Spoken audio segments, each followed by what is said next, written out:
आंदोलनरत Iran में एक बड़ा वर्ग अपने प्राचीन फारसी जड़ों की ओर लौटने की पुकार लगा रहा है। यह वही ईरान है जो शब्द आर्याना से बना है। हजारों वर्ष पहले एक साझा इंडो ईरानी परंपरा से निकली दो महान सभ्यताएं, भारत की वैदिक और ईरान की हखामनी, लगभग एक जैसी थी। ऋग्वेद और अवेस्ता के मंत्र एक ही भाषा की दो शाखाएं थे। मित्र, वरुण, इंद्र जैसे देवता दोनों में पूजे जाते थे। अवरा मजदा की अवधारणा वैदिक असुर वरुण से मिलती है, बहुत कुछ मिलती है, जबकि मिथ्रा ठीक वैदिक मित्र की तरह है।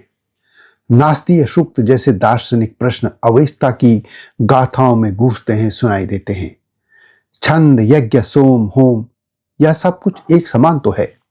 इस्लाम पूर्व का ईरान और भारत एक समान ही तो थे। तो इसी मुद्दे पर मैं इस वीडियो में बात करूंगा।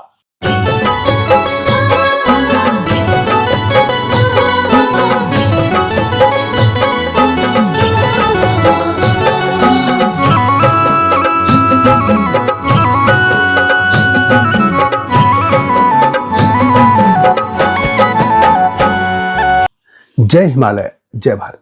संसार भर में हिमालय लोग यूट्यूब चैनल देख रहे आप सभी का स्वागत है और मैं हूं भारत की राजधानी नई दिल्ली से डॉक्टर हरीश चंद्र लखेड़ा। ईरान की सभ्यता विश्व की सबसे प्राचीनतम सभ्यताओं में से एक है।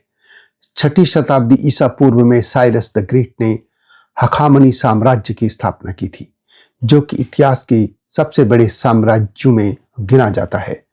4ठी शताब्दी ईसा पूर्व में सिकंदर ने इसे जीत लिया था और उसके बाद यूनानी, पर्थियन और सासानी साम्राज्यों का यहाँ पे राज रहा। 7वीं शताब्दी में अरब मुसलमानों ने यहाँ पर हमले किए और इस क्षेत्र पर कब्जा करने के साथ ही वहाँ के धर्म को भी बदलकर इस्लाम में सबको ला दिया था। प्राचीन सभ्यता को नष्ट कर हर जगह इस्लामीकरण कर दिया गया था। जो उस इस्लामीकरण से बचने की कोशिश में रहे वे भारत चले आए थे। 1979 में ईरान इस्लामी गणराज्य बन गया, लेकिन ईरान की संस्कृति की असली जड़ें तो प्राचीन इतिहास में है, जो भारत की प्राचीन सभ्यता से मिलती जुलती है, एकदम समान है। अति प्राचीन मानी जाने वाली दो श्रुत रचनाएं जैसे ऋग्वेद और अवेस्ता की समानताओं पर यदि विचार किया जाए तो ईरानी और भारतीय संस्कृतियों का मूल एक ही मिलता है। हजारों साल पहले एक ही प्राचीन आर्य जनसमूह हिमालय और जाग्रोस पर्वतों के बीच फैला था। उनके देवता, मंत्र, छंद और जीवन दर्शन लगभग एक समान थे।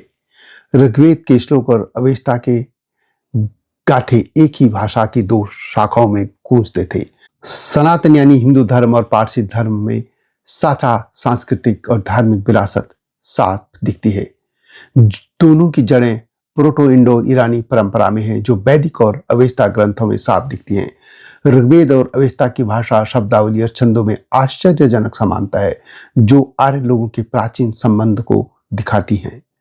पारसी धर्म का मूल वैदिक धर्म से जुड़ा माना जाता है, जहां बाद में जरथुस्त्र ने सुधार किए और जिससे कुछ अवधारणाएं उलट गई थी। वैदिक ग्रंथों में असुर प्रारंभिक देवताओं जैसे वरुण के लिए सकारात्मक शब्द है, जबकि अवेस्ता में अहरा मजदा मुख्य देवता है। वही देव वैदिक में देवताओं के लिए है, लेकिन अवेस्ता में देव दायबा यानी बुरी शक्तियां हैं। यह उलटाव प्राचीन धार्मिक विभाजन का प्रमाण है। अवेस्ता में बये देना या वेदा शब्द वेद या ज्ञान से जुड़े हैं।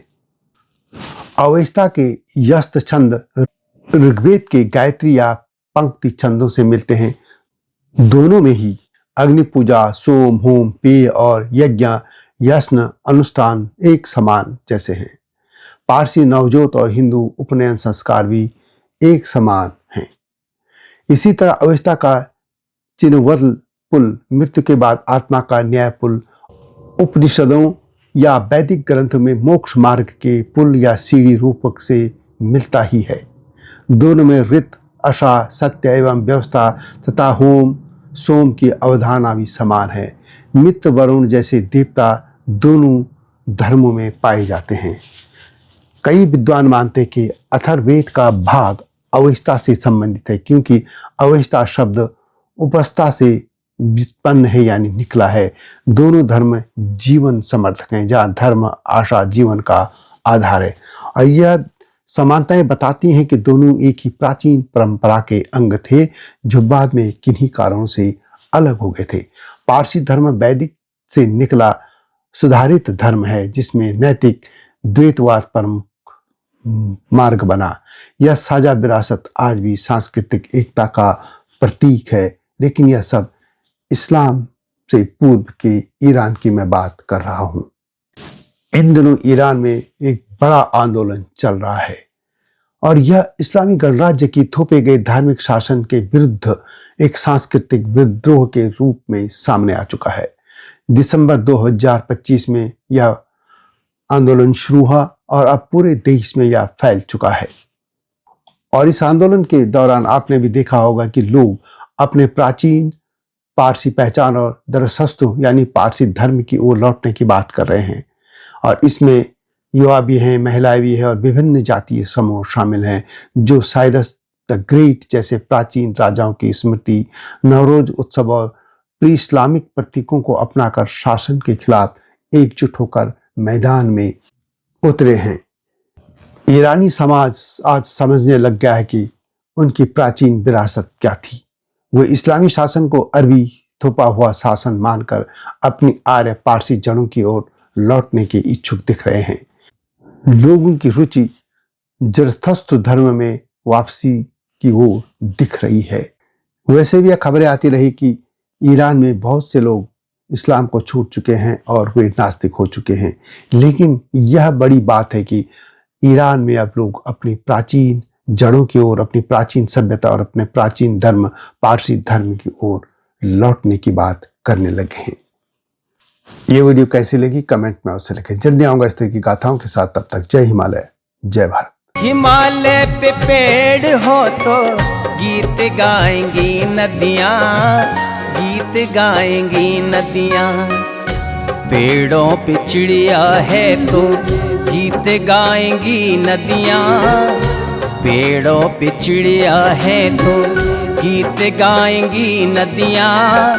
माँ की लोरी जैसे होते हैं नदियों के गीत।